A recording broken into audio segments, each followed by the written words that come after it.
Hello, welcome to the Melbourne Fringe Common Room. I'm Andrew Collymore, and this is my first Fringe. If you were a live audience, you may have cheered then, but you may be live, but you're certainly digital. I'd like to kick off this amazing event with two acts that, for me, encapsulate the spirit of Fringe and showcase the variety of talented artists on offer. The first, to pay my respect to elders past, present and future, and to acknowledge the land that we are on, the legendary Brian Morley. Over to you, Brian. Thank you, Andrew. I don't know about legendary, maybe in my own mind, but this is also my first Fringe Festival experience, so we're in this together. Stronger together. I'd like to acknowledge the Wurundjeri people of the Kulin Nation, traditional owners of the land upon which we stand, and acknowledge the elders past, present and emerging. Got a song for you today that I wrote when Kevin Rudd was coming up to apologise 12 or 13 years ago now, and I got sick of listening to the redneck element from the shallow end of the gene pool, and all they were interested in was whether stolen gen survivors such as myself might be getting any money off the government. I'm here to tell you now that they could give me $1 million and it wouldn't fix this or this up. I've lost a lot that will never be able to be made up again. This is my rebuttal of the rednecks' preoccupation with money. This is called It's Not About.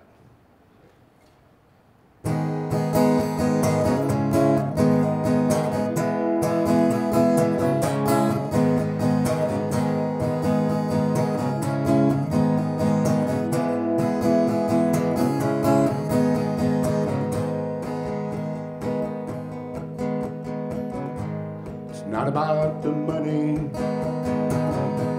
it's not about the toys, it's all about the hugs and kisses I missed when I was a boy,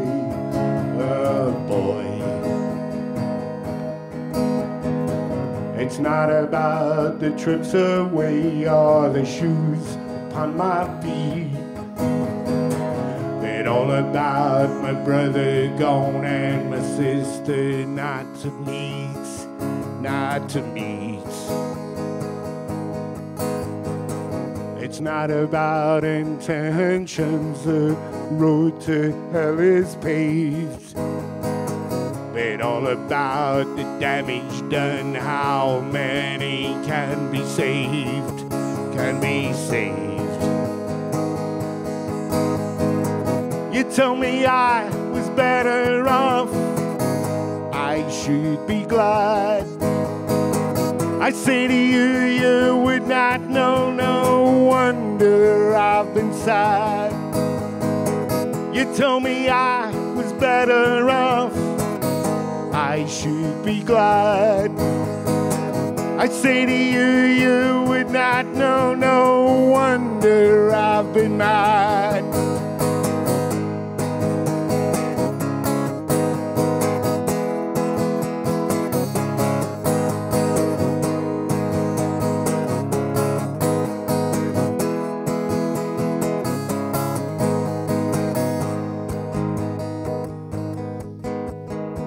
Well, what about recompense? What is the sum? I don't know, can ever make up for what has been done,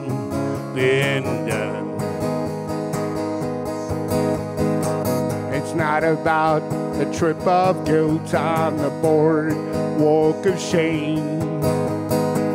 It's all about ourselves we can reclaim.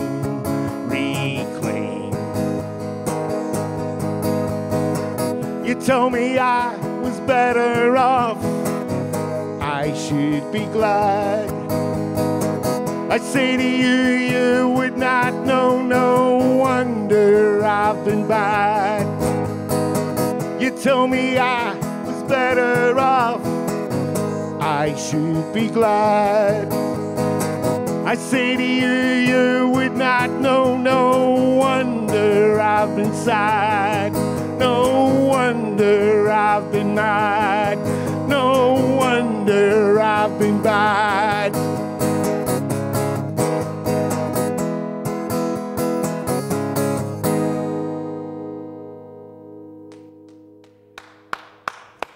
thank you. Wow, what a show. Thank you, Brian. I think your show is on at 5 o'clock on Sunday? 5 o'clock this Sunday with the very fabulous Huishko on violin.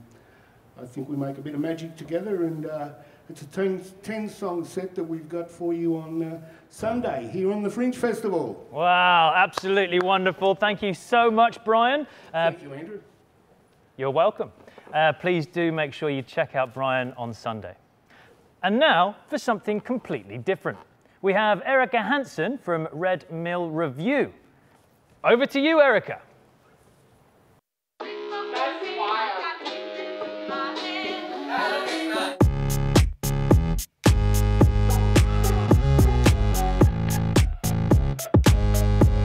There's something in the water. I don't like the flavor, I don't like the taste. Searching for nirvana, something that'll take it all away from me. Don't bother me, my misery. It's holding me, won't let me speak. Please forgive me, I've got demons in my head, Please forgive me, I've got demons in my head. Trying to eat me, trying to feed me lies until I'm dead, Please forgive me, I've got demons in my head.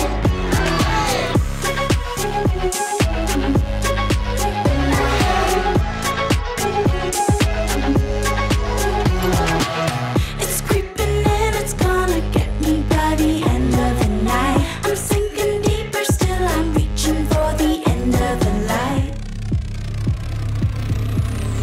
Burning in the lava. You can go and pray this type of pain away. Don't bother me, my misery. It's holding me, won't let me speak. Please forgive me, I've got demons in my head, Please forgive me, I've got demons in my head. Trying to eat me, trying to feed me lies until I'm dead, Please forgive me, I've got demons in my head. I feel like I can't breathe, I feel like I can't sleep. How did I not see I'm unwell? I feel like I can't breathe, I feel like I can't sleep. How did I not see I'm unwell? Please forgive me, I've got demons in my head, Please forgive me, I've got demons in my head. Please forgive me, I've got demons in my head, Please forgive me, I've got demons in my head. Trying to eat me, trying to feed me lies until I'm dead, Please forgive me, I've got demons in my head.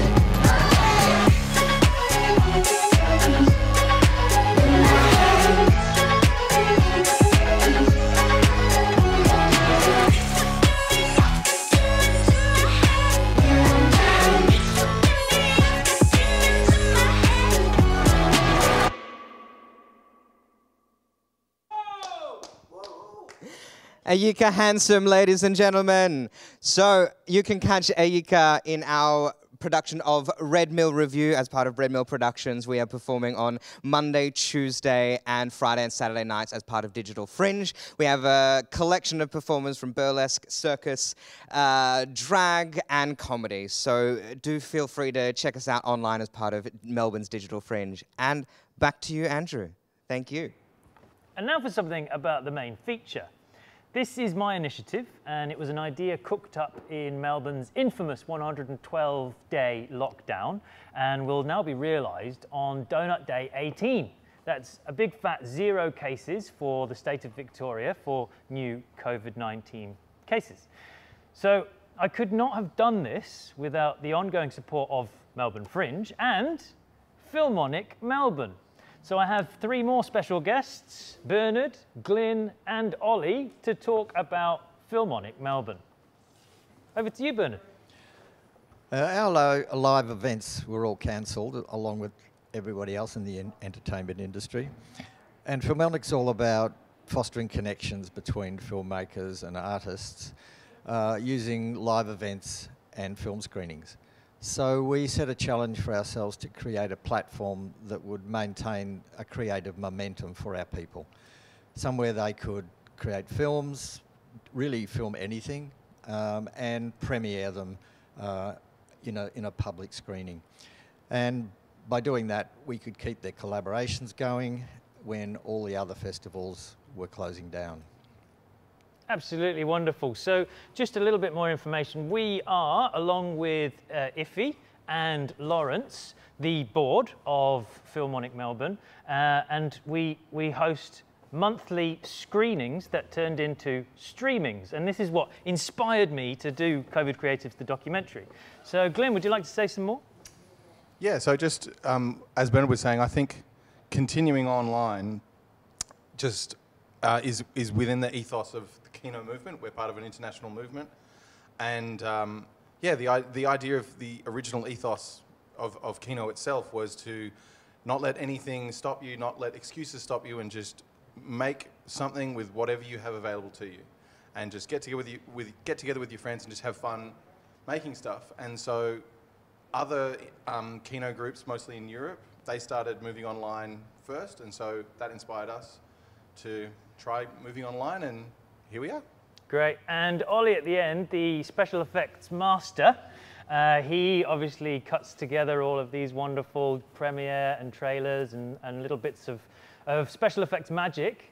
Ollie, would you like to elaborate on your part in the team? We had to come up with that live streaming show and package it so that it looks and it feels logical within our movement and what we have to show. We did that in 2 weeks, and after that, when there was a bit less films being done in the community, we were like, okay, we have to make people feel interested again, and we had 22 artists collaborate on a collab film, and it's just we were lucky because we're all volunteers here, so financially we were not in trouble, but we have many mates who lost their jobs, and I think what we're going to see tonight is what we did at Philharmonic, just about being nimble, about resolve, and just trying new stuff. Learning how to adapt, which is the whole point of COVID Creatives, the documentary. Just a little bit more about OBS, I believe it's called, how this all goes online. Could you talk a little bit about the tech? OBS is the control center where you have all the webcam coming in. You have it's me, my laptop, and OBS Studio driving the whole stream. And you host the event with Iffy? Yes. And you all live together, right? That's how it was allowed. Yeah, exactly. Yeah, so it's totally legal and above board, and just use the microphone. Oh, sorry, it's totally legal and above board. I mean, we love to see your legs. Yeah, sorry, I didn't realise my legs were going to be on camera today. So you all get to enjoy my pasty whiteness. Hang on, there we go. Very classy. So yeah, it's we host it. Me and Iffy host it. Normally, Iffy hosts the live events by herself because she's so awesome as a host. But I was sitting there on the couch, and so here we are. Great. Well, thank you very much. Philharmonic Melbourne has been a great support to me, and we do offer monthly streamings, so please check in philharmonic.com.au and find out when the next one will be. A little bit more about COVID Creatives, the documentary. Thank you to all of our guests. Thank you to Glenn, Bernard, Ollie. Thank you to Erica. Thank you to Brian. And there's one more special person that I'd like to thank. Without her support, I could not have done this. She's been a producer, a camera person, a sound person. She's been an editor, a publicist, and a lot more things. Sarah Hamilton. Sarah Hamilton, are you out there? Please come on stage and receive these beautiful flowers. Sarah has been a producer, a director, a camera person, a sound person, an editor, none of which you've done before, have you? All true. This is all true. So thank you very much, Roses. Sarah. Roses. Andrew. Only the best. Stop. Yes, I've watched Andrew pour blood, sweat and tears into this project during lockdown as we watched our industry and our careers disintegrate. Absolutely. It's been a wild road. So we wanted to do this project with real interviews, but we ended up doing Zoom calls. I had 30 hours of footage to sift through. So obviously resolution and aspect ratios are not always consistent. Sound is a little bit iffy, but we did our best. It's not about the quality, it's about the people. Absolutely, it's about these incredible creative people who have worked so hard to keep our beautiful industry that is the arts alive during this pandemic. Absolutely. So just a reminder, this is live. There is a live chat function. So if you want to write a little message to us, especially Mum over in England, thanks. Great. Thanks for watching. Jen. Couldn't have done it without you. Please do, and we'll respond as we go. So remember, talk, create, sleep. The new norm.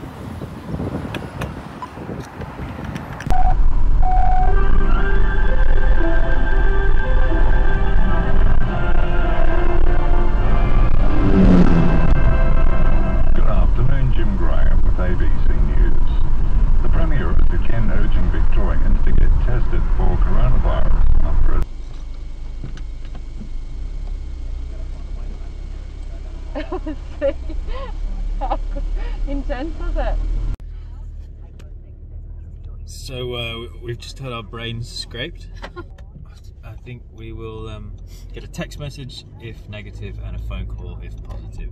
So it really wasn't that bad. If you're feeling like you've got any symptoms at all, go and get tested. Do the right thing. Cameras rolling, sound rolling, action. Cullymore Creations, in association with Filmonic Melbourne, presents COVID Creatives, the documentary. A unique insight into the lives of some interesting and extremely diverse creatives.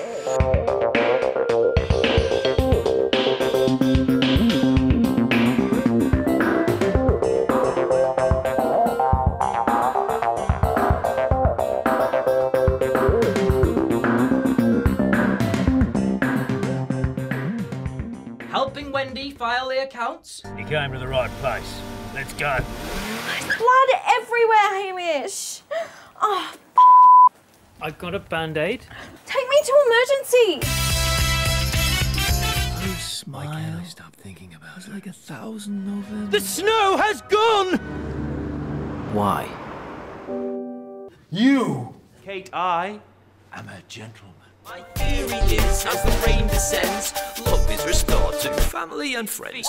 Remember, keep safe, keep your distance. Hello, it's here. COVID Creatives, the documentary. This is it. It's happening. I thought it would be great, because this is part of Melbourne Fringe Pants Off 2020, that we had a representative from Melbourne Fringe to welcome you all. So we've got the lovely Carly Findlay from Melbourne Fringe, the Access and Inclusion Coordinator. Over to you, Carly. Hi Andrew, so I work at Melbourne Fringe and we have made a festival. It's happening in November from the 12th to 29th of November. It looks a lot different to how we thought it would look at the start of the year. We had a number of iterations of the festival and we have come up with one now that works. Most of the festival is happening on our digital Fringe platform, which means that you don't have to have pants on to watch the shows. You can watch the shows. I'm not actually wearing any pants. I am. You can watch the shows from your home or from wherever you are in a socially distanced space, from across the world if you want to, on your computer or your tablet or your phone through our digital Fringe platform. At the start of the year, we didn't have a digital Fringe platform. We've developed this for the festival. We have over 250 events, which is really exciting. The accessibility features that we have include Auslan interpreting, captions, and some sensory performances as well. And also, many of our events, if not all of our events, are wheelchair accessible if you're watching them in a wheelchair accessible space since March this year, and I think that you're going to enjoy the festival. What an introduction and what a way to start. So without further ado, let's meet all the creatives, including actors, producers, filmmakers, dancers, musicians and cruise ship entertainers. We discuss through a series of interviews, mostly on Zoom because of the infamous Melbourne lockdown, their mental health, creative adaptations, online transitions, and the ever-changing rules of 2020. Can these creatives survive the struggle, adopt a COVID-safe plan, and remain optimistic, not knowing what the future of their creative industry holds? Let's meet them and find out!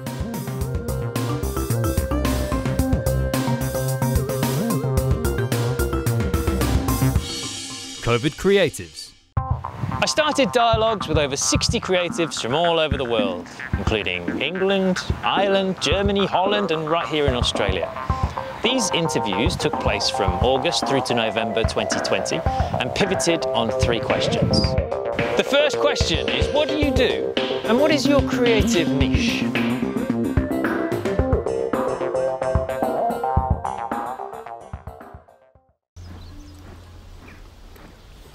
No misplace for a battlefield. This is where fate has led us.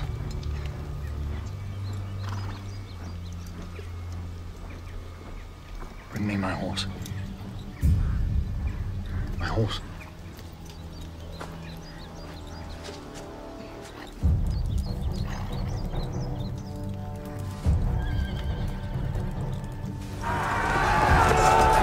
If we win today, I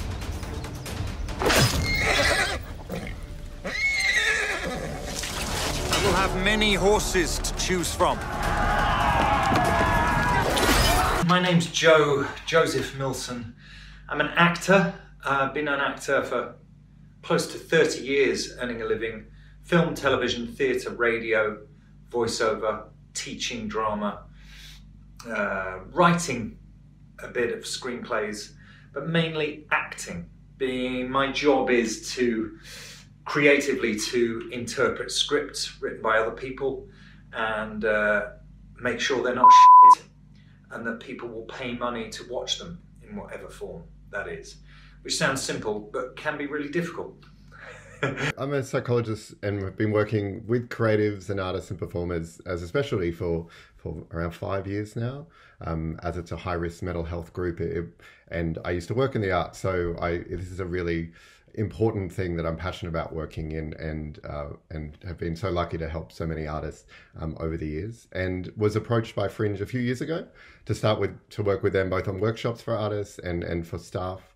And now this year, I'm lucky enough to put together this wellbeing guide that's now out in the open, and so great to have it out there. And really, I wanted to take what I know about mental health, what I know about psychology, and how we can use those theories specifically for Fringe artists to help them make great work and to stay feeling great too. It's great. It's available to download on the Melbourne Fringe website. I recommend everybody does it if you're creating, not just for Melbourne Fringe, but in life. The mantra for my project is talk, create, sleep.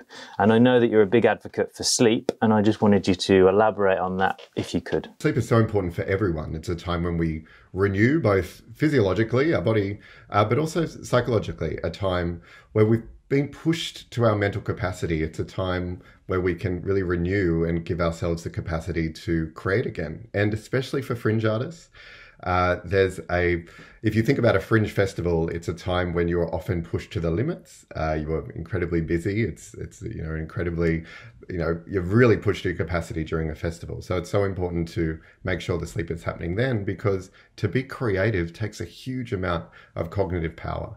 You talked about going through COVID, it's okay to not create. Yeah, we have a capacity, and one part of that is what we call the surge capacity. So when you're under high stress, like something like a global pandemic, or lost your job, or all of the above, you are pushed to that capacity, and the body psychologically and physiologically pumps out adrenaline, pumps out things to kind of keep you going, but it has a capacity, it has a threshold.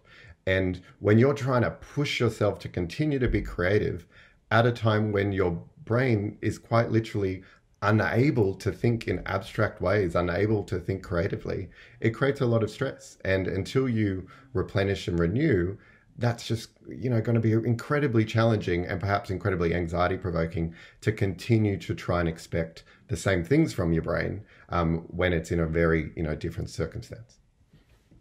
Great. So just a message for all the creatives out there that aren't creating at the moment. It's okay. It's completely natural. You've got to do what you need to do right now. Expect less of yourself, because this is a incredibly abnormal situation, and therefore it's incredibly normal to need a break and to do things differently. And whatever you're choosing to do right now, if you're choosing to adapt and pivot and push through because that's the kind of capacity you have, great. But if this is a time when you're choosing to maybe put energy and time into other aspects of your life, be it self-care or family or rest, then that's really important too. Are you going to Scarborough Fair? Parsley, sage, rosemary and thyme.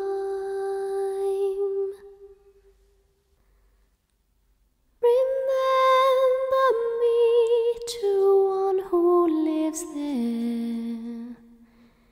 He once was a true love of mine.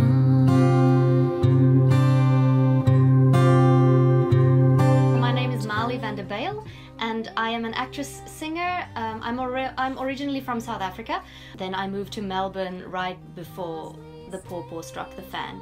So I just moved to Melbourne in February. Musical theatre is the big dream. What has inspired people more from feedback that I've got is probably the singing.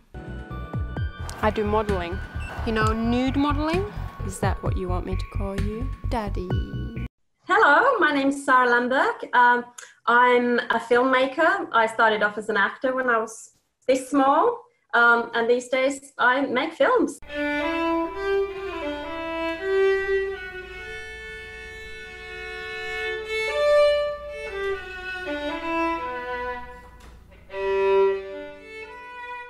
My name is Murray Rain, and I'm a Melbourne-based puppeteer. A puppeteer that specialises in marionettes, and I mainly perform on cruise ships. So I'm a cruise ship entertainer that jiggles dollies. Well, I am an actor, a writer and independent theatre producer. I mainly tend to spend most of my time creating solo works and then touring them around to various festivals. The Will to Be, I wrote that last year. I premiered it at Melbourne Fringe last year, 2019, and then I took it to Adelaide Fringe at the beginning of this year. My name's Desert Rain Magpie. So the Deadly Collective is a concept for emerging Aboriginal artists in Australia to get some exposure out there with different client bases and to share each artist's unique skills and talents. My skill is I'm an Indigenous weaver. I'm Andrew Pollard, and I'm an actor and a writer. My main writing projects are British pantomimes. It's a take on classic fairy tale where men dress as women, women dress as men, lots of gags, slapstick, comedy, singing. In Greenwich, in London, I write and direct and play the Dame. I've been doing that there for, I think it's 16 years now. And then I write other pantos for mainly smaller repertory theatres. To me, a panto is like a party. You're trying to get everybody to have fun. No twanky! Without twanky! Sounds like a customer. Oh, it's the police. The donkey was already limping. Oh, I've just had a... Have I? Yeah, I just had a really good idea. How would you lot like to be in the Wishy Washy fan club? I'm Callum Arnott, and I am an actor based in England, Manchester specifically. I've only just recently woken up. I've always been a bit of a jack of all, really, rather than saying I've got a real niche. I've made a career of having spread myself evenly across the creative spectrum, from photography through to theatre, television, bits of radio, street theatre, directing, fight choreographer, teach fairly regularly as well. So yeah, maybe there's a bit of a jack of all there rather than a specific niche.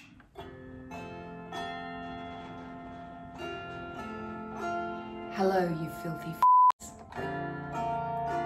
It's October the 7th, and we're all riding Daddy Dan's second wave. And we're drifting down the road map to nowhere. Just remember, cluster might be the new moist, but all hope is not lost. This is your mantra, Victoria. We might not have our freedom, but Queensland do. So if you want your freedom, just log on to www.realestate.com.au and search properties in Queensland. I know I am. Thank you for listening. My name is Carly Ellis. I'm an actor in Melbourne. Hello, I'm Dave Lojek from Germany. I'm a film producer, director, editor, and distributor. And I'm a kinoid. I go to kino cabarets. I organize kino cabarets that are international filmmaking workshops and festivals. My name is Anthony Kieran. I'm the General Manager of Actors Centre Australia at the present time. I was previously, not so long ago, the General Manager at Event Cinemas nationally for film festivals, Australian cinema and bespoke programming.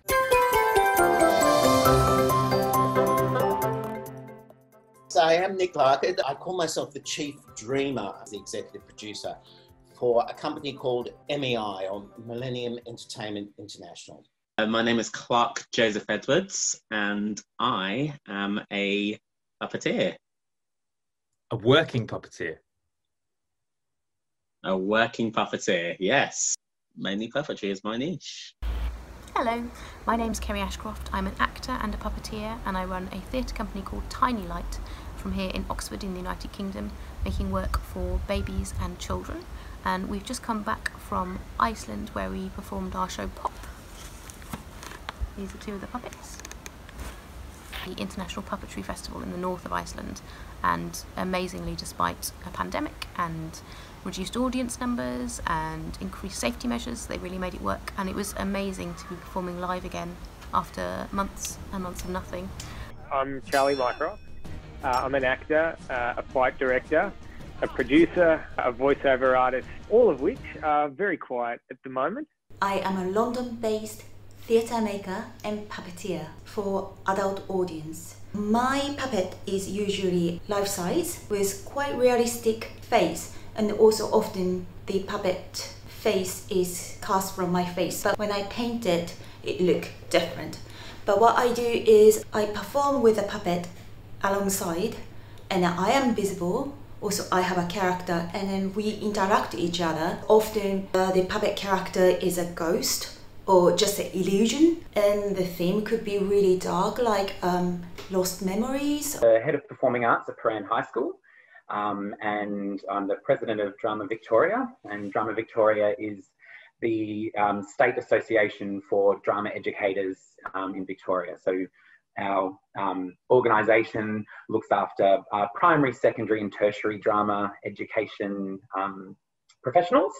And yeah, we run workshops, develop resources, run conferences, advocacy, and just overall support for drama teachers wherever they need it. Everything I do, I think, like everyone, is based on fear that I'm irrelevant. I do anything I can that involves telling stories. I like to tell stories. And I like affecting people, making them feel something, sending them away from an experience somehow in some way, shape or form better than they were when they came into it. Hi, I'm Dennis Menahan. I'm an actor. I've been an actor for a long time. I've been lucky enough before 2020 to have done nothing but performing for 20 odd years. I've made my income through a mosaic of theatre, film, television, corporate acting, like I work for a corporate training company who use actors to demonstrate workplace behaviour, singing telegrams, kids entertainment, like a whole mosaic of things. I am an actor, and my creative niche, gosh, good question. Let's say musical theatre. I'm an actress and voice artist. At the moment, I'm doing only voice because that's all we can do. However, I'm doing a fair amount of it. In fact, to be honest, COVID has had some advantages. I'm Francois White. I'm a professional photographer and director based in Melbourne. I mean, in photography, I do a lot of event photography and a lot of portraits. My name's Ian. I'm the owner-director of Ian Nisbet Vocal Coaching here in Melbourne. And so we're a singing school, essentially. We help students, obviously, with their singing skills, usually in the context of musical theatre. So most of the time they're preparing for auditions or they're in shows and they have to work on that kind of material. And we normally have 2 physical locations, but of course we're 100% online at the moment because COVID's thrown a bit of a spanner in the works. I'm James Cutler and I live in Melbourne, Victoria. So I am a performer and director, theatre maker, and was most recently performing in School of Rock, the musical. I was in the ensemble, and I also understudied Dewey Finn. I honestly can say, without a doubt, I've never known a more taxing role in all of musical theatre than Dewey Finn. It's one of those shows where he's on stage the whole time. Hello, my name is Jennifer Saradine, and I am the Artistic Director of the Melbourne Shakespeare Company. Pre-COVID, we were doing a lot of outdoor theatre, predominantly comedies, but we were kind of working on a few other projects and a few other things lined up for 2020. We also teach workshops and run school workshops and lots of things within the community, all to do with Shakespeare.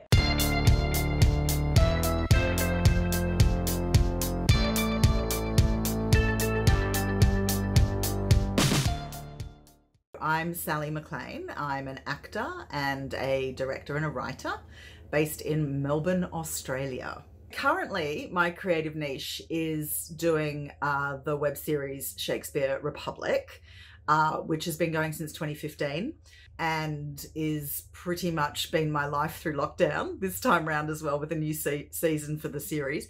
My creative niche, I'm also a writer, so I also write drama and feature films and other such things.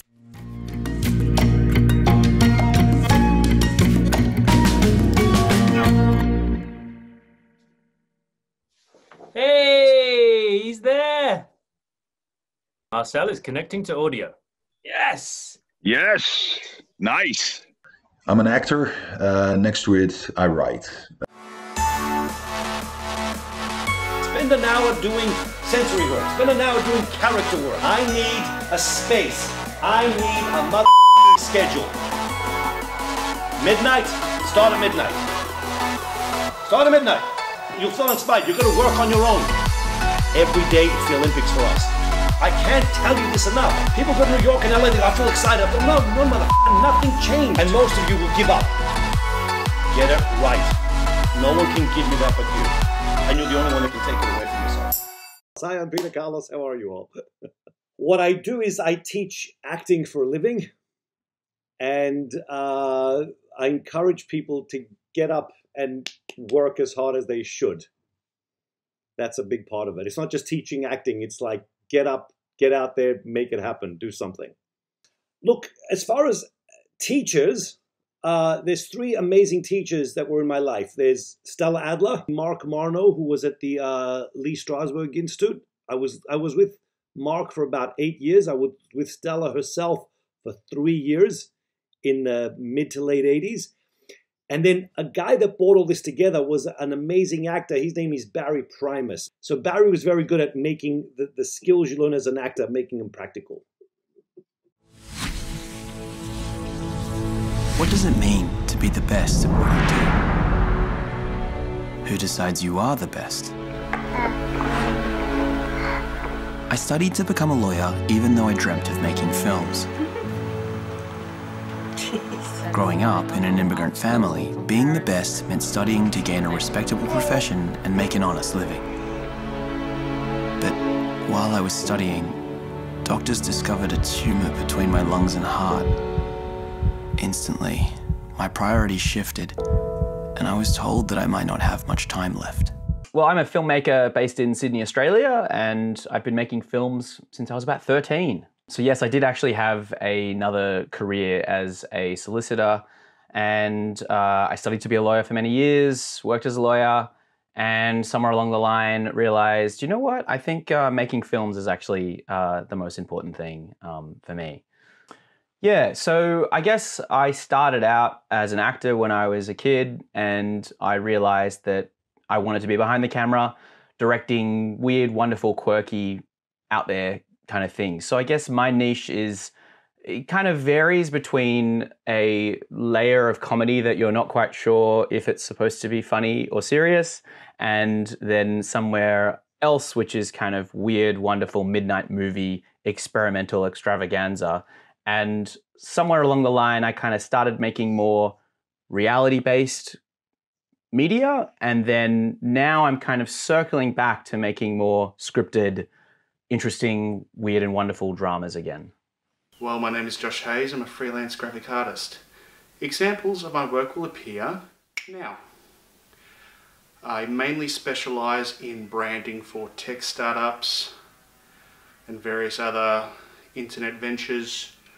I've also dabbled in advertising, print media and some illustration.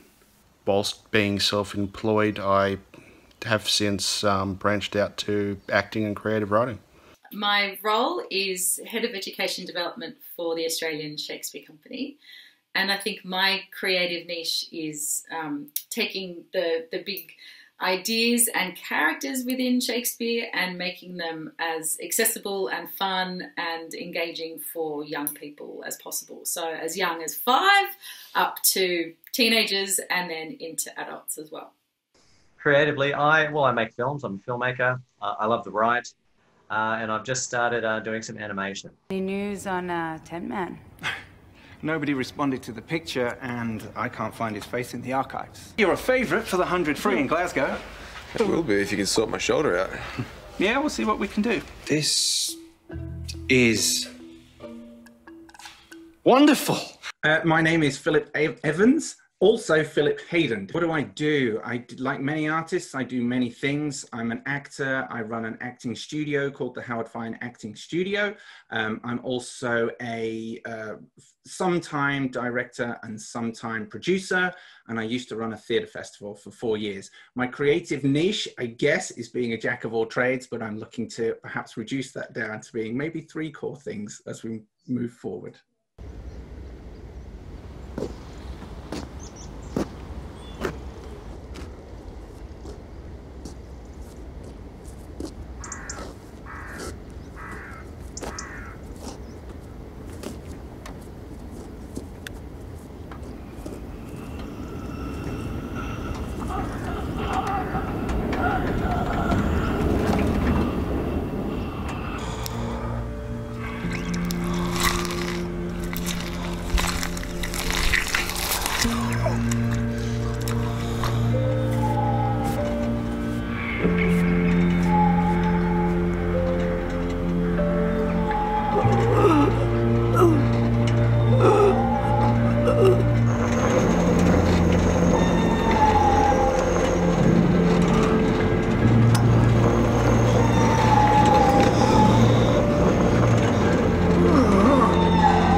Hi, my name is Matt Johns and I'm a filmmaker based in Manchester in the UK. So I'm a writer, director, DP and editor.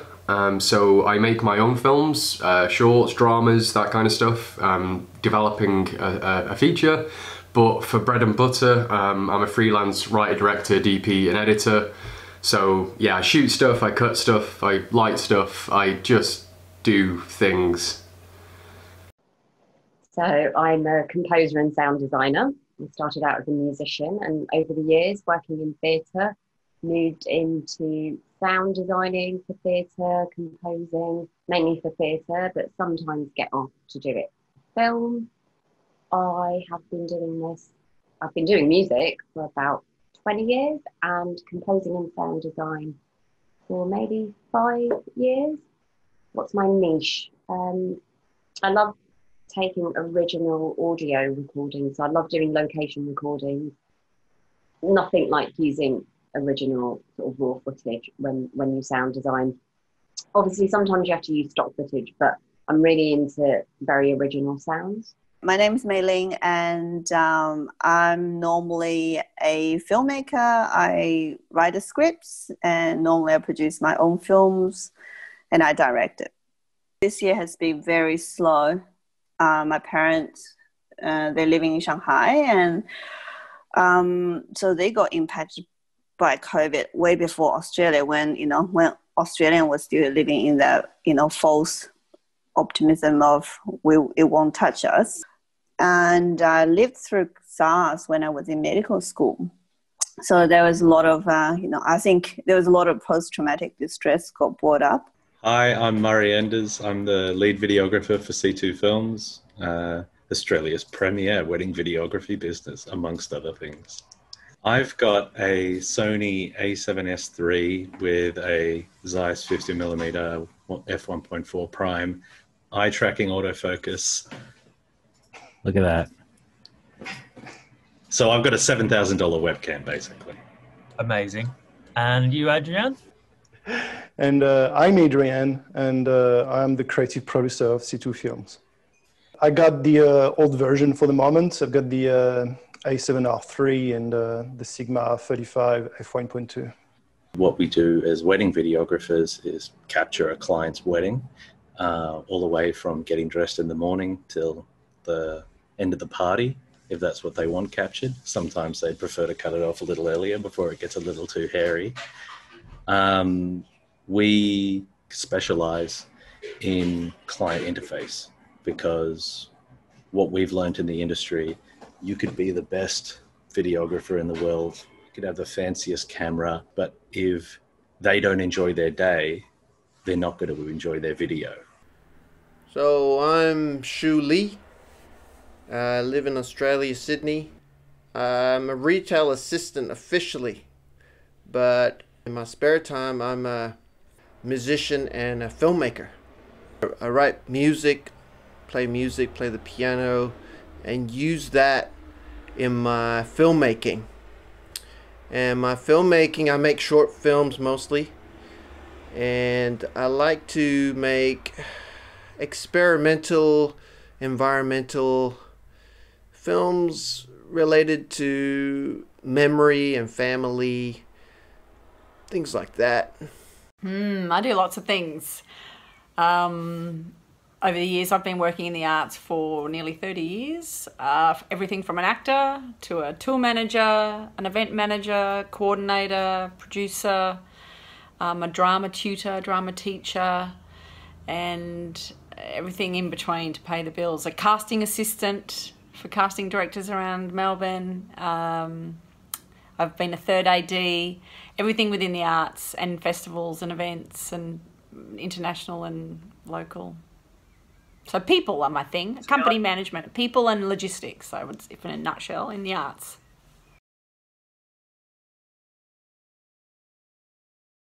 You don't see colour. You don't see me. You don't see the value in our faces when you say we don't see race or ethnicity. See, now I'm othered. You othered me. But in this quarter, this daughter, this son, non-binary kid is sharing the solution. Time for revolution. I need you to see me. If you could see me win the game, I could be the next Australia's own.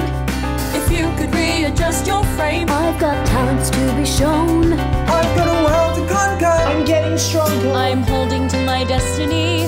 I breathe the air of this land, and I need you to see me. My name is Vidya Bacon, in bold. I say it like Lydia Bacon. Earlier this year, I was performing as Catherine Parr, the Australian Tour of 60 musical. What the hell, dreams actually do come true. But I also do a whole range of other stuff. And on my website, you can click around and see my work as like a musical theatre composer or my other work as actor, singer. Yeah. What is your creative niche? I think it's just my voice.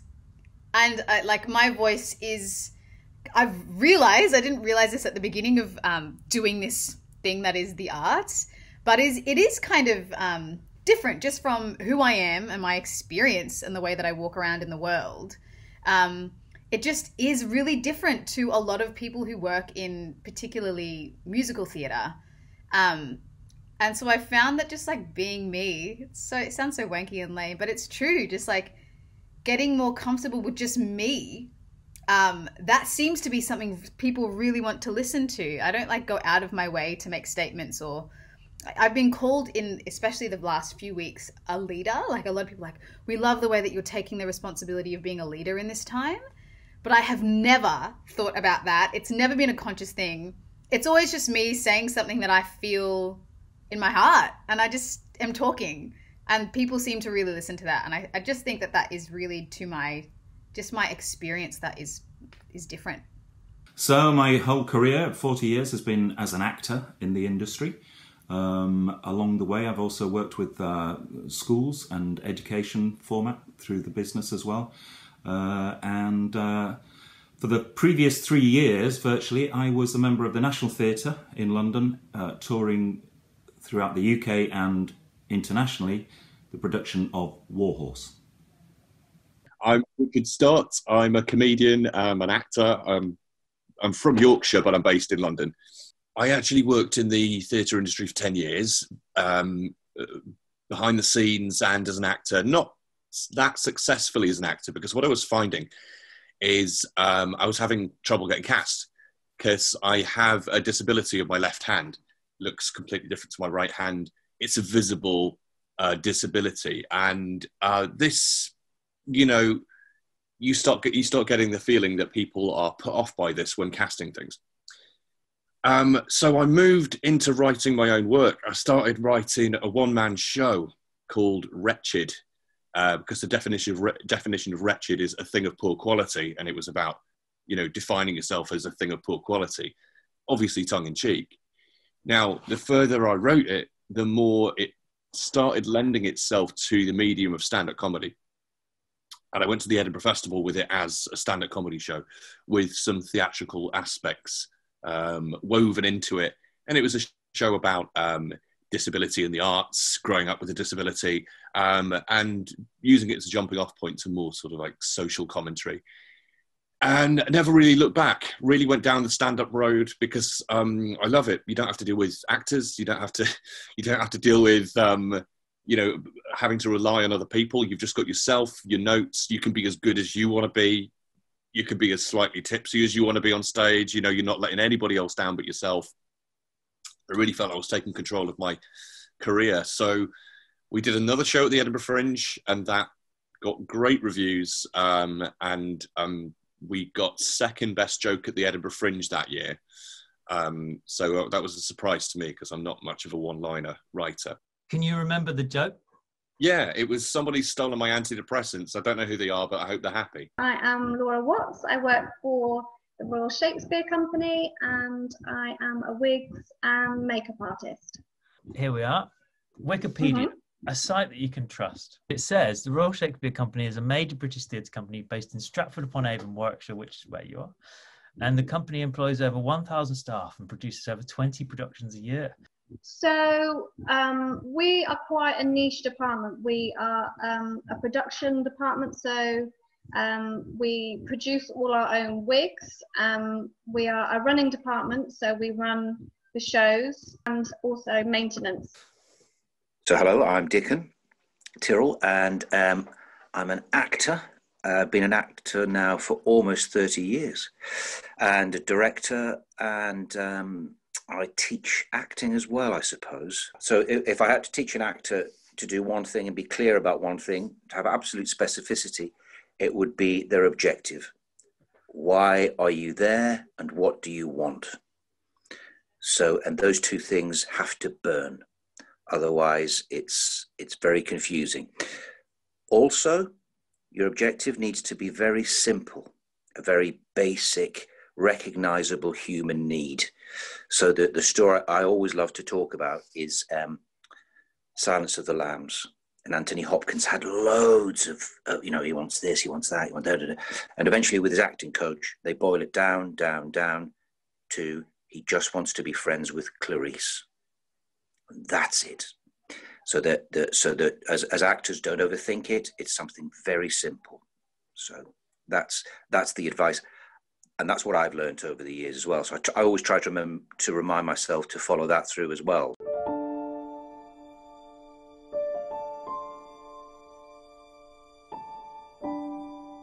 People think working in the performing arts is all about the glamour. It's really not. This is a tough industry. We ask a lot from our people. They give themselves to this work, and that takes its toll. We skew above the national averages for anxiety, for depression, for suicide. So the idea of moving into the preventative space came about. The Arts Wellbeing Collective is an Arts Centre Melbourne-led initiative funded by WorkSafe Victoria's WorkWell Mental Health Improvement Fund. I'm Cam and I currently work as the Research and Engagement Coordinator for the Arts Wellbeing Collective. The Arts Wellbeing Collective is an Arts Centre Melbourne initiative to promote positive mental health and wellbeing in the performing arts industry. So the collective is for everyone working in the performing arts. Everything that we do is for all people across the entire industry. So whatever kind of performing arts workplace or role that you might have, the Arts Wellbeing Collective is for you. A little bit about me. So I've worked in the performing arts for the last 17 years or so, both here in Melbourne and in my hometown of Perth. I have what a friend of mine calls a portfolio career because I've done a lot of different roles and I've seen the industry from many different sides.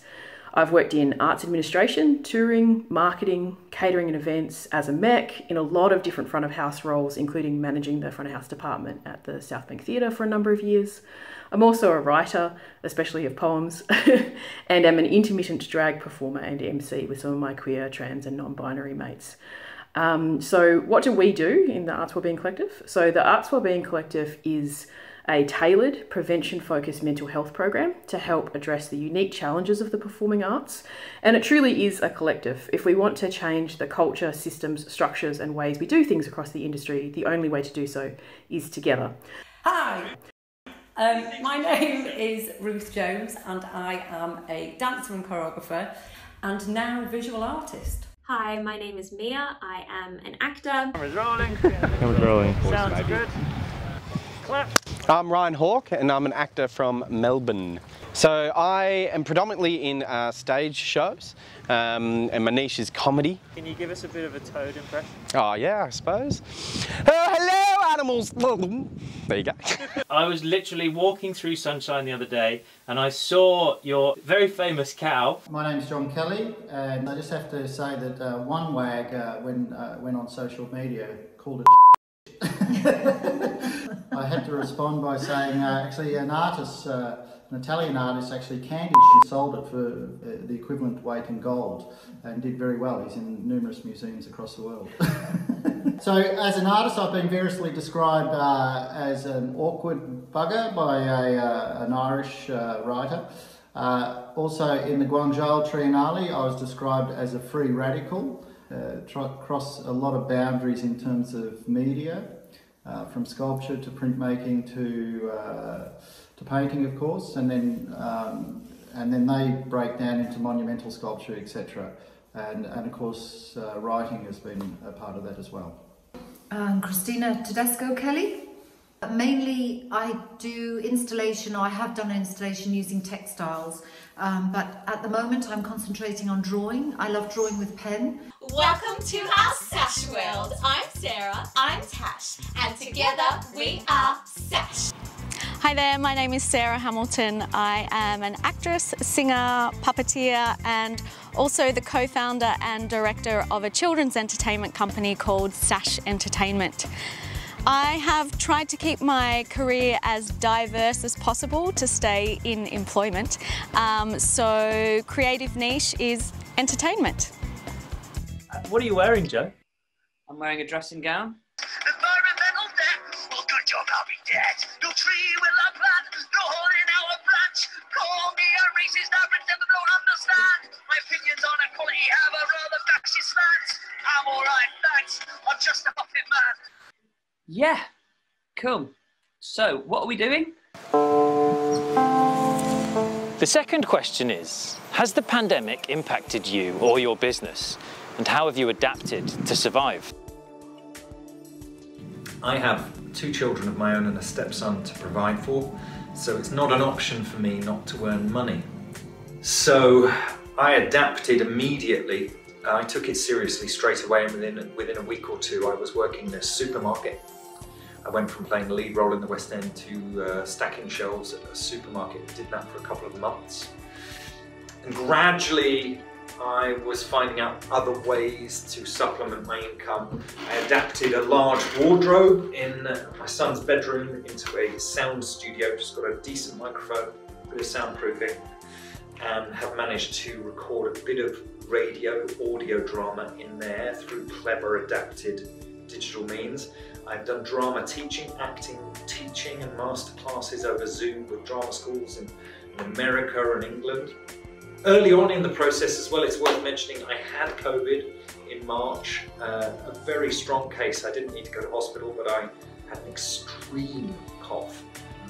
But now, unbelievably, I'm in a theatre job for a Harold Pinter play, Betrayal at the Bath Theatre, who are bravely and very safely following all the government guidelines, trying out this small play just for a limited run to see how they can do it with COVID-safe audiences, and it's been a huge success. But it ends this Saturday, and next week I'm back to square one with everyone else. My first idea is I'm going to try to learn how to train as a bus driver, because they're still going. I moved to a completely new city in a relatively new country. It's been an up and down road, obviously. There were times when I felt creative and I was doing virtual duets with a friend from Perth.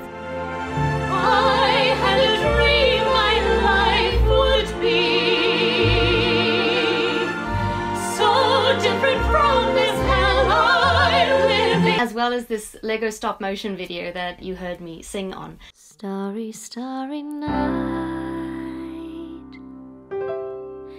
paint your palette blue and grey. Look out on a summer's day with eyes that know the darkness in my soul. Shadows all Yeah, it has impacted me, I guess, mentally a lot, thinking about, you know, am I in the right industry? You know, that was the initial questions. But then seeing other people's projects and getting creative myself and seeing that you can still impact people literally just by stuff you do in your house, that kind of made me realize again why I'm here and why I do what I do. And how you suffered for your sanity, and how you tried to set them free. They would not listen, they did not know how. Perhaps they'll listen now. All the jobs stopped. The auditions changed, because normally there's a physical audition. You do an audition with 40 other people for the same job. Right now it's an online, it's a self-tape audition, and it can be around 200 people that do the audition for your job. So the work is slim. I adapt by creating my own things. So when I was in Germany and it started to happen, I wrote a short film which we shot last month in Germany, and we are now working on the edit. So I am in a TV movie now here in Holland. I have 2 lines. I will take what I can. The pandemic has ruined my itinerary for my travels this year. I wanted, of course, to go to many film festivals and new kino cabarets, make new movies and network with new people. But since this short film scene is very versatile, they have migrated online. So we are now doing lots of these greeting videos to be there and not to be there, to be or not to be. For Drama Victoria as an organisation, what we provide throughout the year, we offer a lot of professional development, and obviously they all have to be cancelled. We've held a lot of Zoom meetings. The Committee of Management really banded together and developed a lot of resources to send out to teachers. We also had some collaborative Zoom meetings where teachers just shared resources.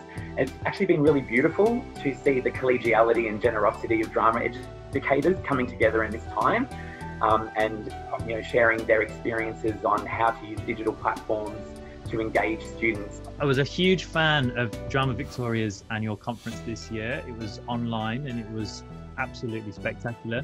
I had a little session in a breakout room, and there was one horror story from a teacher who was on Zoom. The students weren't allowed to have their video on. So she was teaching drama to a blank screen. That sounds like an impossible task. Yeah, absolutely challenging.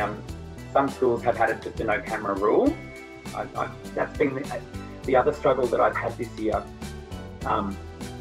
Is I always knew that I loved teaching, but I didn't actually realise how much the kids and being in that classroom with them like actually filled my soul. You know, having this distance between us has been really hard for me, because the joy that I get is being in the class and spending time with the kids. So. My first response was fight. So I jumped very quickly into what can I do? How can I fix this? How can I make this work? How can I get other people work? How can I keep students engaged in a screen format? And I'd never used Zoom before. There was a lot of scrambling to get people online to go, what does this button do? And what happens if we do this? Oh, that's fun. How can we incorporate that? Lights, camera, action! Oh, if it means a fire that would ascend the brightest heaven of invention. Oh, God. And then we started to get really creative, I guess, and the challenge of then going, how do you engage young minds who are struggling themselves? Find a way for them to be expanding their own capacity as young actors, but also just igniting some joy. Some of the students took themselves outside and found tree branches and created a makeshift helmet out of cardboard, and then they became Macduff. So even though we were all at home, still finding those little tricks and techniques to feel like we're entering the world of Henry V, or that we are on the battlefield at Agincourt, or we're in the castle at Dunsinane, using virtual backgrounds, or them designing their own images. And yeah, so I think just kind of understanding what do we have, what tools are available, and then what are we trying to achieve, and putting it together like a cake. So I can see the Australian Shakespeare Company's theatre education programme offers Australia's most extensive and dynamic lineup of in-school workshops and industry-run courses. Very quickly we realised that the schools still wanted that support when they're teaching these beautiful plays. I worked out a way to redirect what we had, so rather than it being a two-hander or a three-hander that we might take into the school, we would have a cast of 6 or 8, or in some cases a full 14. So we've been 100% fully online since the last week of term 1, so the end of March basically. We've been running for 7 years before that face-to-face, but we had to move everything online. Pretty much that day the Premier said all the non-essential businesses are closing, we went online the next day. And so that means we've obviously got 2 physical spaces that aren't being used. I think pre-COVID, people were really hesitant about online voice lessons. They thought they were maybe inferior to face-to-face. But I've now got some students who don't want to come back to face-to-face. They're going to stay online because it's obviously so convenient. And at the same time, it's kind of been great because we've obviously unfortunately lost some students because they've lost their jobs, particularly the ushers and the flight attendants and those kinds. But we've actually picked up a lot of students as well who are bored in isolation and they want to pick up a skill, and we can do it remotely. We've got international students, we've got interstate students, and it's just something we haven't been able to do before that COVID has kind of given us in a strange way. I was instantly worried about the thousands of people in our industry who lose their livelihood. And so I said, right, we've got to do something. And I approached Josh Robson, and he's incredible, and he's a real mover and shaker in the industry. And, as both a performer and producer, he really knows how to make stuff work. And he said, yep, let's do it. And Lights Up on the Arts was born. And it was just insane. The vibe, none of us had been in a theatre for a couple of months at least, and there we were suddenly in a space where we could watch a live band performing and live singers singing right in front of us. I was just lunged into this period of uncertainty. I, like many people, said 2020 is going to be my year. I'm going to release my debut feature documentary. It's going to get out there into the world. It's going to make a mark. And somewhere along the line between, one festival getting cancelled, another one getting cancelled, another one getting cancelled, you realize, oh, this is actually outside of my control. It was very challenging to accept. I'm sure there's a lot of filmmakers out there who have kind of been going through the same thing.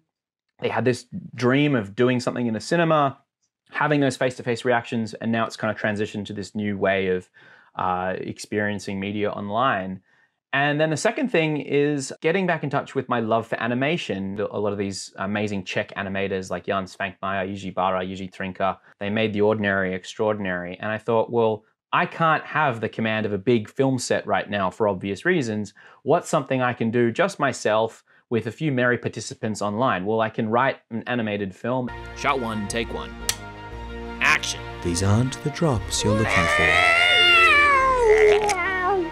Can someone please get a frame line for the Rocky Road operator? Oh, hi.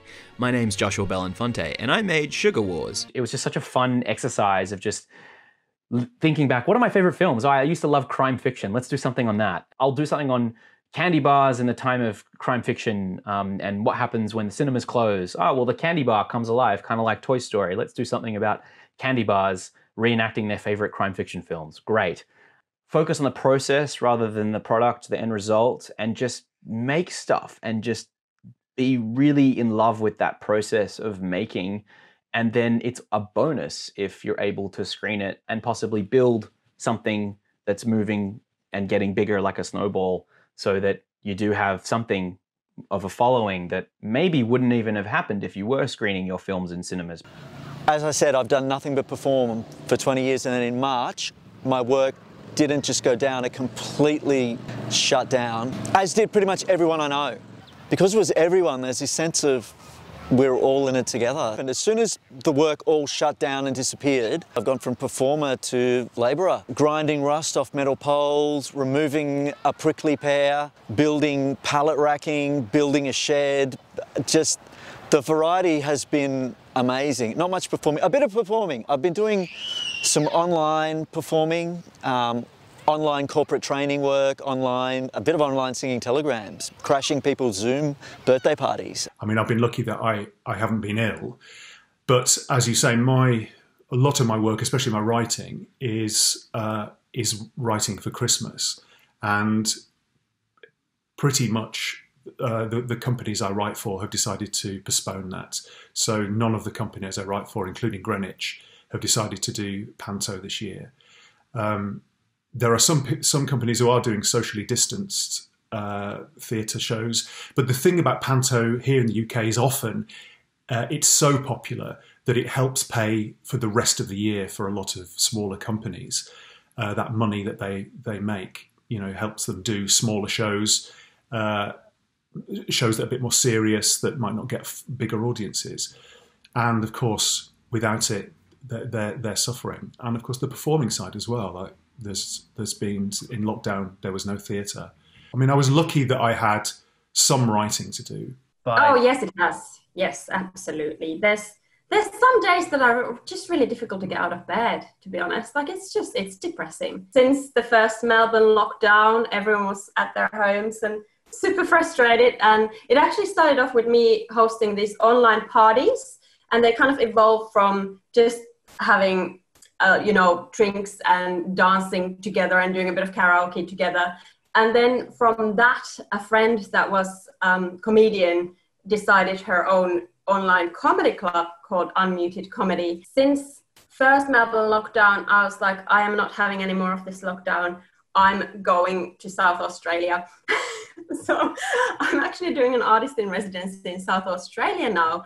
And because there's not a lot of virus around, we can go out and we can do comedy in real life. So last night I actually did my first ever comedy in front of people. Yeah, so it's trying to work around the rules and legality of it all. So opening up my art studio and actually being able to see a human being stay 2 meters apart and they can look at my art rather than on a website.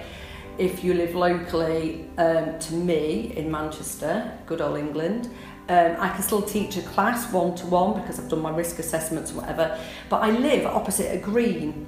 There's 30 houses that live around a green. And right at the beginning of the pandemic, we had a Thursday applause for the NHS and key workers. And I sent bits of choreography out to my neighbours on WhatsApp and they all joined in. And then I started teaching on the green. So I'll be teaching this afternoon. So we put our yoga mats down 2 meters apart and do some exercise, which is slightly influenced by dance and Pilates. And I've kept that going since the beginning, since the first week of lockdown. And that's kept spirits high. So that's a positive thing of the pandemic, because I would never have thought in rainy Manchester to try and do a class outside. We have definitely been affected by the pandemic. I would say a lot of the usual work in wardrobe departments, and that's across the board this year in Melbourne, has sort of dried up. Shows have been postponed or cancelled throughout the year. So I guess a lot of the things that I would have been working on either got downsized, like the State School Spectacular. We had to change the format of the show that we were working on and pivot to like a at-home like Zoom format as opposed to a stadium format.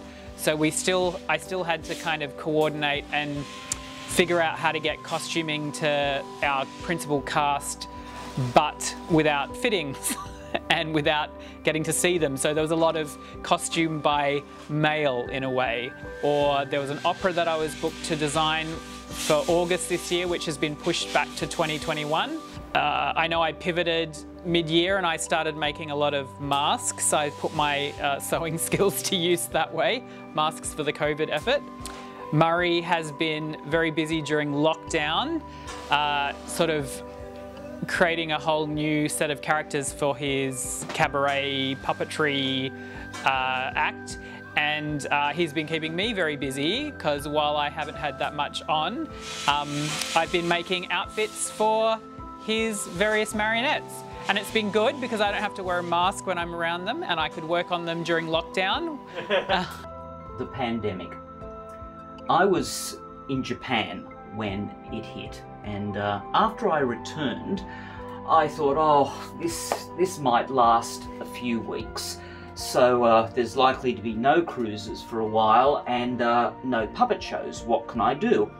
Over the past 30 years, I've had a growing list of marionettes that I thought, well, one day when I had some spare time, I will focus in my workshop and I will build some new puppets. My first project, I thought, well, I've always wanted to build a new violinist marionette. So that was the first thing that I started on, and that took me a couple of weeks, and the lockdown continued, and then it continued week after week, so I moved on to another puppet, till eventually I had so many puppets that I more or less got a new show, but a new show without an audience or a venue to perform it in.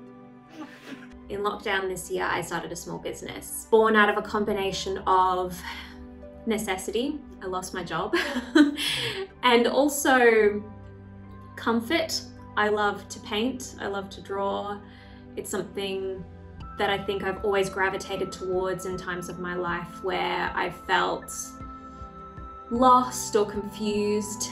I felt quite bereft and sad at the state of the arts industry as it crumbled around myself and my peers, and I turned to painting as a way to distract myself. I guess it was a bit of like a live to fight another day mentality. The duality of it was also an incredibly exciting time in my life as well. My sister was pregnant with her first child. I was about to become an auntie for the first time. And I just thought, I'm gonna throw myself into making the best present for my nephew that I can possibly make. And so I made a dinosaur alphabet painting. The original is in his room, but this is the print. And I sell this print on my website now.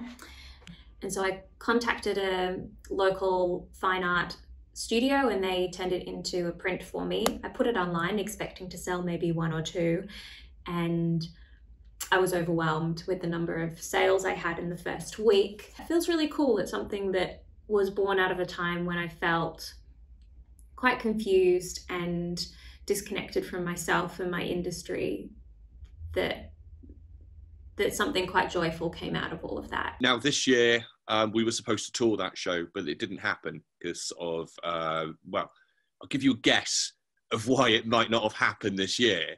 We've spent the last 6 months working towards an idea, and we've actually done our first performance of it now, where we have made a version of the show specifically for online streaming. So I've worked with Ingenious Fools, who's my producer, and then Berk's Nest became involved, and they directed me and helped me. They're fantastic at, you know, helping your ideas reach their potential. So 2020 has been a rough year for the performing arts, super rough. I don't need to tell anyone that. And its impacts are likely going to be felt for a long time yet as we hopefully move out of the restrictions and towards whatever comes next.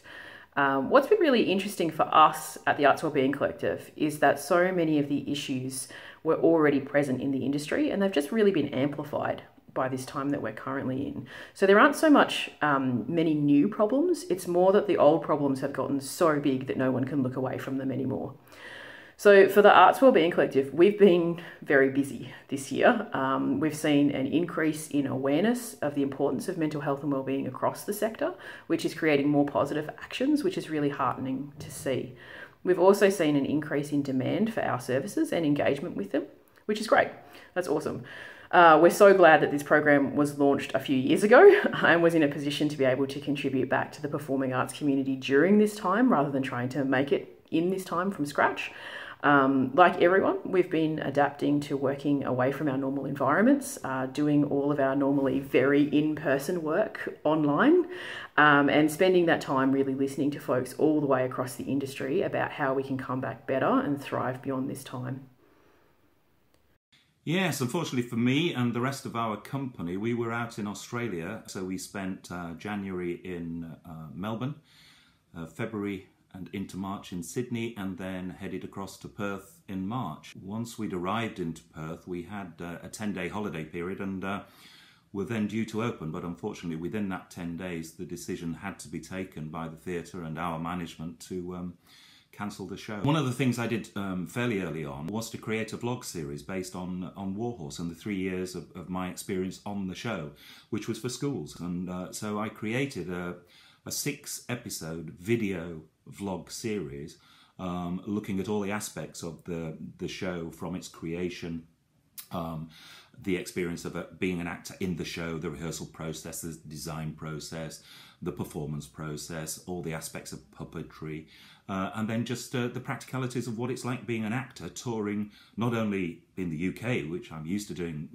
I've done for many, many years, but also then to start touring around the world. Now, I'm just in the early stages of development with a writer of a new one-man show. It's the one vehicle that could be financially viable in a socially distanced theatrical world.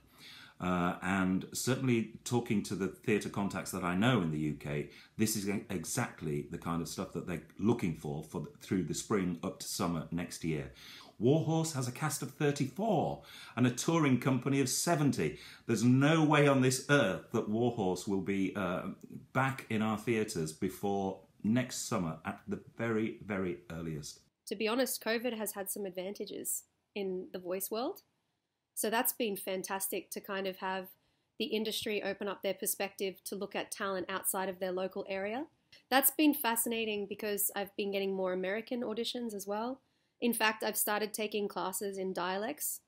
I'm working with Eliza Jane Schneider now, who's the woman of 1,000 voices in LA, and doing her conservatory program because, yeah, the boundaries have stopped. And in fact, in every case since COVID has hit, when these people who are working actively and even casting directors have come on board, they're more accepting of talent over Source Connect because now we've had to do it and it's now a standard. Once upon a time, you had to be in LA or New York City to get a good job in America, so to speak. But now they're, especially with the changes in perspective around diversity and casting, and they're looking more outside of the little bubble that they're in, and that's excellent for us. Something that we found over lockdown was that there was this sort of bubble created where everything went online for a while, and we're partnered with a studio in LA and they went into lockdown even before us. So when we went into lockdown in Australia, they'd been in lockdown for a couple of months. Now we'd already been running online courses for 2 or 3 years, just a few, just a percentage of the courses, like 5% of what we do would be online.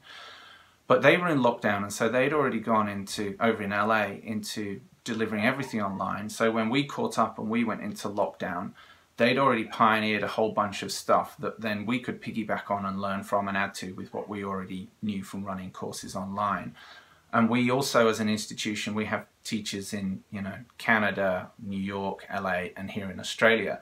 But we found that there was just like a massive surge of interest, and I stopped counting after a while, but we had participants from well over 20 countries. I'd be teaching people in Sweden, Norway, France, Italy, Singapore, China, from the States, from all over Australia, some people from the UK, from the north in the UK, from New Zealand as well. It was crazy, but we've also seen that sort of bubble is just, it's gone.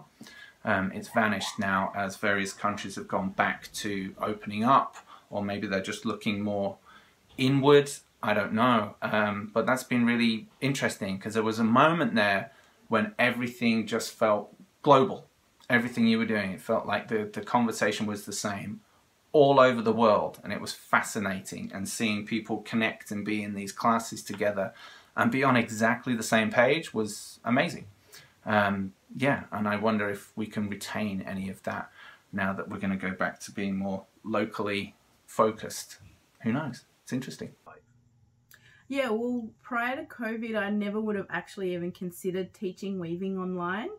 For me, it's a very spiritual and cultural experience, and I just was very closed-minded to the ability to impart those aspects. But I was teaching with something else that I do, and so that class, all of our workshops had to move online. So I didn't really have a choice in the matter. Weaving was the next thing we had to learn, and I had to find a way to teach it online. And I was actually pleasantly surprised that people picked it up much faster than in person. So oh, great. That gave me the idea to do it online more regularly. And so in July, I actually started my own business separate to the Deadly Collective, which is a collective of artists. So the bread and butter of my own personal business is now basket weaving, which is fantastic. I send out people a kit with, this is paper raffia, and you get a little package in the mail with everything that you need to start your weaving journey. So this particular style is open to men, women, and people who don't identify as a rigid gender, and also it is open to Aboriginal and non-Aboriginal people. And the great thing about these weaving workshops that I guess I'd really like to share with people is you're not just helping me, an emerging Aboriginal artist. 10% of all the ticket sales actually support a local Aboriginal association who are the custodians of an Indigenous protected area. So that money goes into land management, cultural training and education. We've started our women's weaving circle here on the Gold Coast. And also because of some of the cultural concepts that I share, a portion of money also goes to a community in the Northern Territory. So yeah, it's really nice to be able to share that around during these times where those places might be suffering from the lack of tourism at the moment. So obviously, event photography, you can't do event photography during a pandemic. You can't do portrait photography during a pandemic, and these were my two biggest things. As you can imagine, I have a lot of free time, pretty much home all day, every day, not doing anything. I just go out for a walk, keep a little bit of exercise, but that's it. So I thought I have to do something. If I don't want to go crazy, I have to do something. So I started this little project thinking, I want to really improve my Photoshop skills. And I thought, maybe I could do that. Maybe I could give myself a challenge.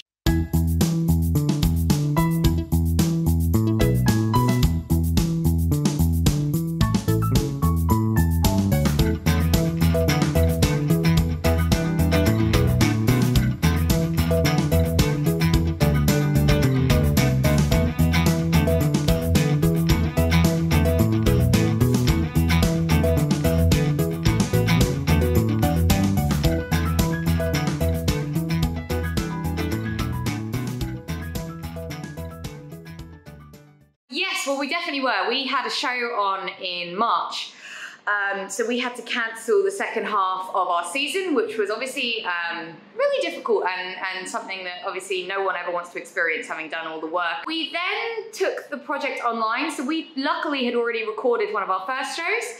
We got our incredible editor to put it together really, really quickly, and we did a live streaming, and it kind of just took off. I posted it in a whole load of Shakespeare forums, and this was right at the beginning. So people hadn't really started putting stuff online yet. And it ended up having like 30,000 people tuned into some part of it, which is insane. Like, we never, you know, our shows do not perform to 30,000 people. We'd managed to do something and reach a whole new audience. We had people in Europe. There was this tango group that got up at like 2 a.m. in Canada to watch. So there was something really exciting about that. And then from that is where we kind of came up with the idea of the sonnet. Okay, well, what else should we do? Like, what about a sonnet a day? What if we try and pull together a whole heap of actors we know, and actually ended up being a whole heap of actors we didn't know. This amazing initiative during lockdown is coming to an end, so I thought I'd celebrate, get out of my activewear, out of my pyjamas, to read for you Sonnet 132, maybe half of my pyjamas. Thine eyes I love, and they as pitying me, knowing thy heart torments me with disdain.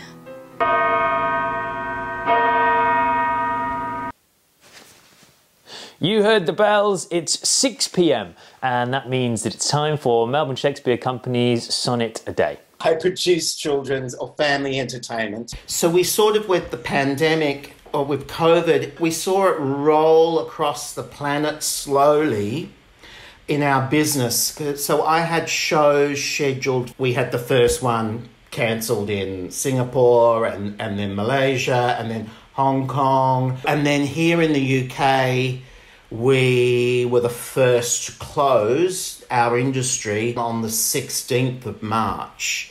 Although here in the UK, we're at what we call stage 4 for theatre openings, which is you can do performances with social distancing. It means you can only put about 30% of the house on sale. Most theatres are not opening. A handful have started to say they're opening. NIMAX Theatres, which owns 6 theatres on the West End, have decided to reopen. I understand they'll lose less money by reopening than remaining closed. They are pulling seats out, and they have negotiated with Actors Equity to be able to pro-rata. I'm bringing my own show back next week. We are doing it social distance, so we only have 120 tickets on sale. It's e-ticketing, it's hand sanitizer, it's mask wearing, it's temperature checks, it's pre-ordering your drinks online. I'm looking forward for my own show in front of an audience next week. I'm even talking about it now, I'm feeling tears in my eyes. I'm sure we can all be in tears, the actors included, when we have that first audience there.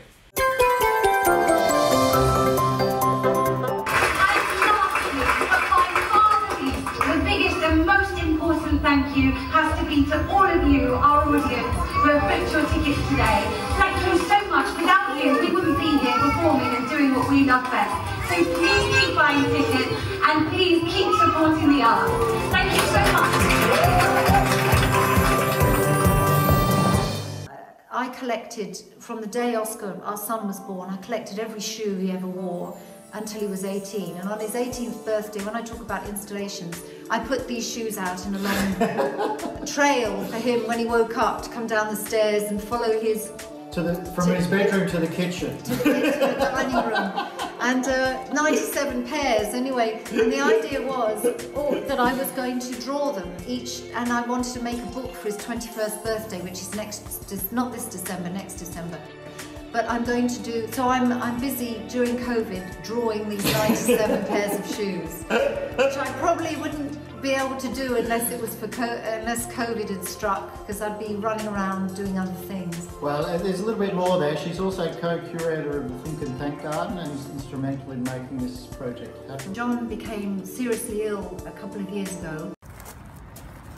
Well, I got to the point where I asked him what his last wishes were, and he said to finish the Think and Thank Garden, which is what this is. I'll tell you one little story. When I first met John, he said to me, "Now, Christina, if you see me sitting in a chair staring into space, I'm not doing nothing." That I'm working, I'm thinking. And when he was very ill, he came up with the idea. He read about Poets' Corner in Westminster Abbey, isn't it? Yeah.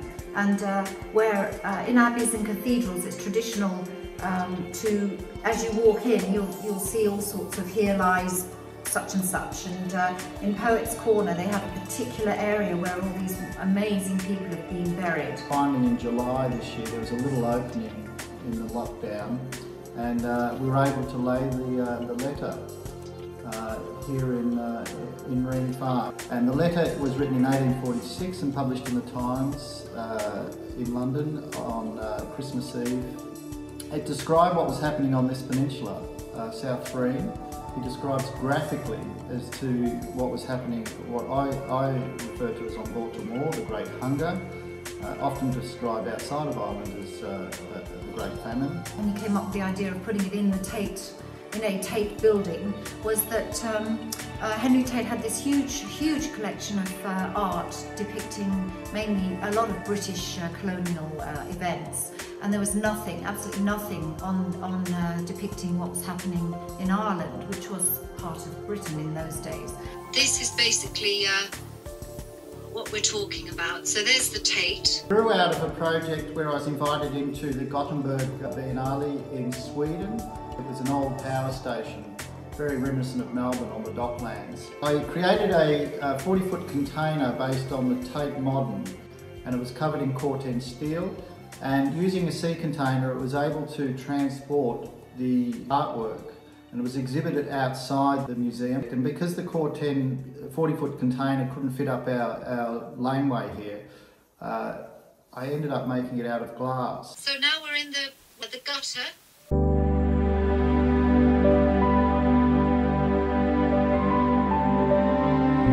I'm going to read you a thing. Poem by Stephen Spender, called The Truly Great, which for me refers to John and what he's created here, and apart from his other art. Then I'm going to read you a letter which concerns the history of the place where we are. I think continually of those who were truly great. There are two hillocks before you can see the sea, and I used to say to John, wouldn't it be lovely to have a window on the sea? And of course, John being John, and he's wonderful like that, he does make my dreams come true. The next thing I know, he created this. It is just showing off today on the sound of the sea. It's John's, what I call John's throne here. John wanted to go to art college. He's got 6 siblings. His dad worked very hard, but he just worked in a quarry, so they didn't earn a lot of money.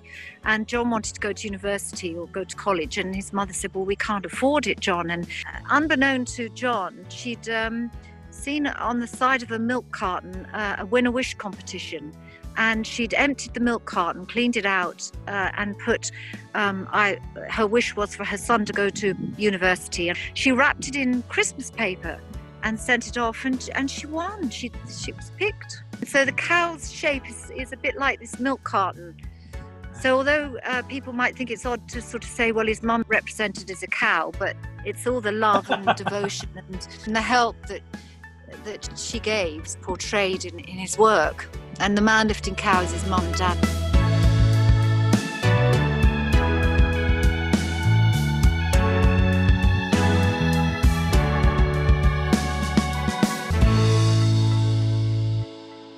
I mean, how wonderful to be able to place one's art in such an extraordinary environment. Tremendously. As far as the lab, like the online, the actual physical class, we got shut down literally in a few days. And then they said, we'll open up in a week, in a month, in 3 months. And now we've been shut down for pretty much a year. We shut down in March. We won't open up till January. That forced me to go online and start doing stuff like YouTube videos and online classes. And I was not computer illiterate, I just don't care about them. I just push the on button and, Hi, I'm Peter Carlos, and I want to welcome you to a series of short clips we'll be making to talk to you about. So I got all these amazing people trying to help me, but then when we went into stage 4 lockdown, then it was me at home. So I had to figure out how to do all this stuff. And I'm learning how to do it, because you'll go crazy if you don't learn to adapt. Make a sound as you work and relax. Stop this from drifting off. This is your number one enemy. Up here. I called it the Method 2.0, and I'll tell you why. It's not the method, it's not what they teach at Lee Strasberg. It's a blend of Lee and Stella and stuff I've heard over the years. So like we do, it's 70% the same, but then we do all these other things and I try and do as much as I can to make it practical. We did about literally it was 6 months worth of free classes online. The huge challenge was, oh my God, we can't teach. How do we tell a young 18, 19 to a 20-year-old individual who's committed not just by time but finance to say, we can still teach you acting, we just can't do it on stage or in a classroom at the present time. That was very challenging, but I think we adapted very, very quickly, and we used what we have at our fingertips in the arts, and that's our imagination. Some of the things we did, some unique programs like an online masterclass with Alex Proyas, Samantha Lang, Monica Zanetta, Megan Riarkis, Shannon Murphy. The other thing that we did in the period was that we developed, like many institutions, an In Conversation series, but we did something a little bit different. It was about the host, Hugh Jackman, David Wenham, David Collins, and the students. So we had the students involved in every In Conversation and Q&A, where it was the students got to ask those amazing artists, successful artists, about their lives, about their careers and things. So it kept it in a classroom situation. And I think that was really unique and really wonderful. And it was one of the huge pluses that we had that allowed the students, they felt engaged, they felt like they mattered at a time where the arts in the media maybe not getting as much attention as it should.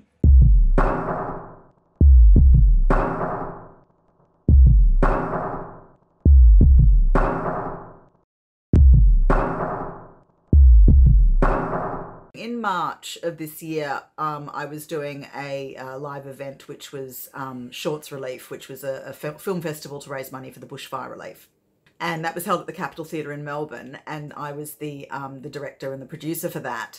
And of course, at that point, we started hearing the news about COVID. And we were supposed to be filming a mini-series, which is part of the Shakespeare Republic universe, called Dark Arcadia. And of course, that went away because that is something that would be very hard to do in these current circumstances. I suddenly thought, well, Shakespeare Republic, its format in the prior 2 seasons, which is one actor on camera doing a monologue, maybe we could look at changing that for this current circumstance, but do a whole season focused on Shakespeare's characters in lockdown during the 2020 pandemic. And off we go, and I start putting out the casting briefs and all the rest of it, and we got over 100 actors from around the world. It's all been done remotely. None of us have been in the same room at the same time. I rehearsed everybody on Zoom and then directed them on Zoom.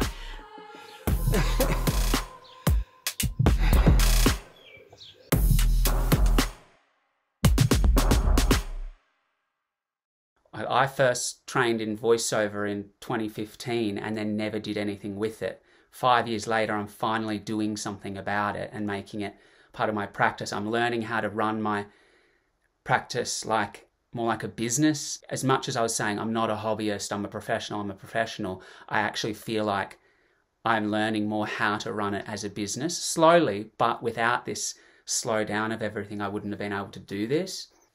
So this is where I do all my recording stuff. Oh, I'm in the way. Let's go. Oh! And so we're in here. Oh, wow.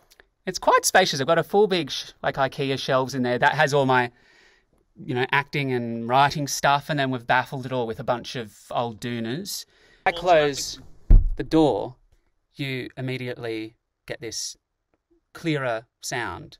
I'm self-employed. It's a fairly unpredictable way to live anyway. The shoot's completely dried up for 4 or 5 months, but I've got an edit suite here which helped get some money trickling in. I haven't been swimming in money. I mean, I never swim in money. I'm a filmmaker, and money is, it is what it is. It's a tool. In March we were due to grade a short film that I've written and directed, but then lockdown happened, and I really like wildlife and stuff, and outside the back of my house there's lots of trees and lots of birds. So I thought it could be quite funny to make like a wildlife documentary in the vein of David Attenborough and the BBC thing, but instead of a well-spoken and experienced broadcaster like Mr. Attenborough, instead it's just some bloke called Daz from Manchester who does it instead, and he talks about birds and that. So during the COVID-19 lockdown, we've been able to have a look at all sorts of common birds seen around gardens in the UK, including wood pigeons, blackbirds, these heads, blue tits, collared doves, crows, they're f***ing mints, and long-tailed tits. So in this final episode, we're going to take a look at house sparrows, the elusive goldfinch, f***ing pretty that innit. And we're also going to take a look at some squirrels. I know they're not birds, so don't give me shit, but you know, it's my programme, so off you f***. So welcome to Daz's world of birds and squirrels. Keep your eye on the gap between the trees just under the sun. There he goes. Oh, he made it. Some planet Earth shit that. You're welcome. Right, anyway, let's crack on. So just to be clear, this is not Matt John's work. I got inspired by his wildlife film and got the camera out. Check this out. This is a crested pigeon.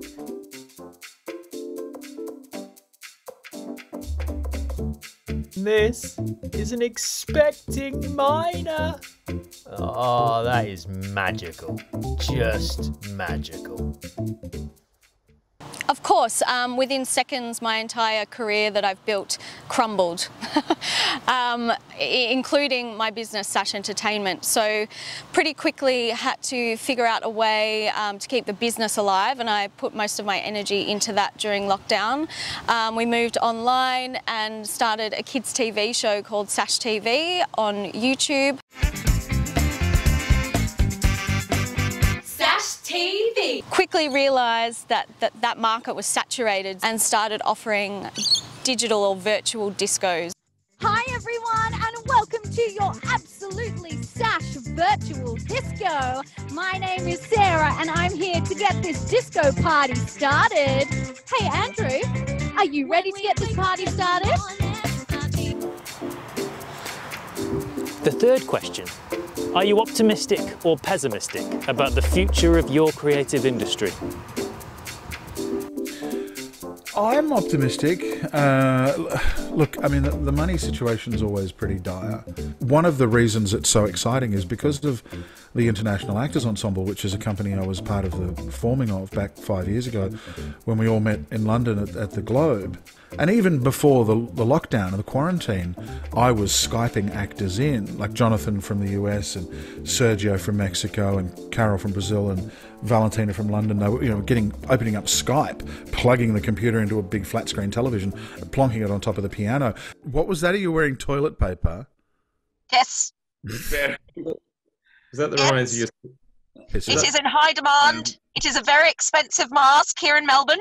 I was going to say, you've got toilet paper in the car. Very, very wise. This is a fantastic way of keeping the company together, of keeping us creative, of keeping us doing things. I'm going to say optimistic. Obviously things are going to be different, but just seeing what people have created in this time, using technology, using other means, and still reaching out to people and still inspiring people through art, I can't see us dying.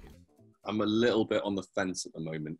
I believe there will be a huge appetite for it when it comes back. People will need theatre, performance and comedy as a catharsis and something that will help them process what they've been going through for the last year.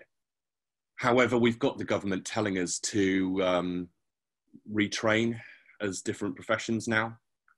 The British public, I believe, I can't speak for the public around the world, but the British public, I believe, will absolutely revel in the dismantling of the arts because they resent anybody who likes their job and they resent happiness in all forms. There's a nice little takeaway. Yes, I think I am optimistic. I don't sound it, I know, but I think I am. I'm just very serious about it, which is, or it makes me serious because it's unprecedented, and it's such a cliche, that word, unprecedented, everyone's using it, but it is. And it's sort of, no one knows how it's going to be. So the universality of uncertainty is kind of, it's not like a war's going to finish and we go back to building. It's kind of like this, what will this new Jerusalem be? What is it going to be? Will it just be small shows. We can't do Shakespeare's for a while because that's too many people on stage. So there are so many things to consider. My gut feeling is, as I say, I don't think it'll just be press play and everything goes back. I think we're looking at a few years of readjusting. That's the worry. And they said with the Spanish flu, that was 36 months before it started to look like anything recognizable again. I'm